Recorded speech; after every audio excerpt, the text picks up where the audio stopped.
Hello everyone, সেদিন গিয়েছিলাম উলুবেড়িয়া কালীবাড়ির বাৎসরিক অনুষ্ঠানে। তো সেখানে দেখো আমরা দুজন মিলে একটা জলের বোতল আর দুটো বিস্কুটের প্যাকেট নিয়ে চলে গিয়েছি। আর এই গরমের মধ্যে এর থেকে ভালো অপশান খাওয়ার জন্য তো কিছু পাচ্ছিলাম না।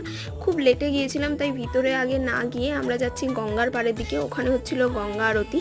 তো সেখানে গিয়ে গঙ্গা আরতিটা কিছুক্ষণ দেখার পর আমরা যাব মন্দিরের মধ্যে। আর আমার কিন্তু গঙ্গা আরতি দেখতে খুব ভালো লাগে। এখানে আমরা দাঁড়িয়ে এই গরমে জল অফার করছে, এটাই অনেক। যাই হোক, এখানে হচ্ছিল ভোগের রান্না। আর আমরা জুতোটা রাস্তার একটা এপারে ওপারে খুলে ফাইনালি ভিতরে গিয়েছি। আর ভিতরের ডেকোরেশনটা কিন্তু সুন্দর করেছিল। হ্যাঁ, এখানে আমি ভালো করে কোনো ভিডিও নিতে পারিনি, কারণ খুব ভিড় ছিল। যতগুলো ক্লিপ নিয়েছি সব এরকমই।